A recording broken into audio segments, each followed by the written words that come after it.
920,568 կնքված ու գործող ապահովագրական պայմանագիր 42 միլիարդ 811 միլիոն դրամ ընդհանուր արժեքով։ Կենտրոնական բանկը հրապարակել է նախորդ տարվա ապահովագրական գործունեության տվյալները։ Ըստ մեծության ամենատարածված ապահովագրական տեսակներն են մեքենաների ապաները, առողջության ապագույքի ապահովագրությունը։ Ավտոապահովագրողների բյուրոյի տվյալներով 2024-ի վերջի դրությամբ ապահովագրված մեքենաների թիվը հասնում է 675,000-ի։ Քանի որ կարճաժամկետ պայմանագրերը կնքվում եւ վերականգնվում են, ընդհանուր կնքվել է 1,300,000-ից մի քիչ ավելի պայմանագրեր։ Այս մեքենաների համար հավաքված ապահովագրավճարը մոտ 29.7 միլիարդ դրամի սահմաններում է։ Տարվա ընթացքում 83,300 այդպիսի հատուցման դիմում է կարգավորվել, որոնց գծով մոտ 22 միլիարդ դրամ հատուցում է վճարվել եւ անձնական վնասների գծով եւ գույքային վնասների գծով։ Մասնագետներն ապա ոլորտի վերլուծություններն են մատնանշում։ Պարտադիր ապահովագրության գների ազատականացումից հետո արձանագրվել է թե ապահովագրավճարի, թե հատուցումների աճ։ Եթե հավաքագրված ապահովագրավճարների աճը ունեցել է մոտ 9% աճ,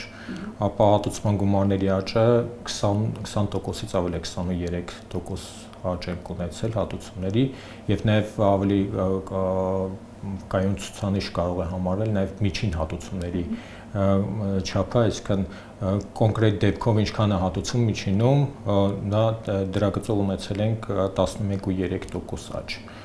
նախորդ տարվա համեմատ։ Ըստ էության ապահովագրական ընկերությունների համար եկամտաբերության աճ այս դեպքում չի դիտվում, այլ ընդհակառակը տեսնում ենք, որ հատուցումների ծավալը ավելի առաջանցիկ աճի տեմպ ունի, քան ապահովագրավճարների մուտքերը։ Ապահովագրության հաջորդ տարածված ուղղության մասին։ Եթե մեքենաների ապայի տեսակարար կշիռն ընդհանուրի մեջ մեծ է, կեսից ավելի, քանի որ պարտադիր է, առողջության ապահովագրությունն այս պահին մեր երկրում կամավոր է, բայց վերջին 3 տարվա ընթացքում կայուն աճ է գրանցում նաև այս ուղղությունը։ Ներկա պահին կարող ենք ասել, որ այն կայուն զբաղեցնում է ապահովագրական ընկերությունների պորտֆելի 30%-ը։ Ինչպես նաև մենք դիտում ենք, որ ապահովագրական ընկերություններում նաև ավելանում են առողջության ապահովագրության կնքվելիք պայմանագրերի քանակը։ Բացի դրանից նաև դիտում ենք առողջության ապահովագրության գծով հատուցումների աճի տեմպ։ Եթե ընդհանուր հատուցումները դիտենք, ապա ավելի քան 37% ապահովագրական ընկերությունների կողմից տրամադրվելիք հատուցումների առողջության ապահովագրության գծով են։ Այս երկու ուղղությունները միասին զբաղեցնում են ապահովագրության ընդհանուր շուկայի շուրջ 80%-ը։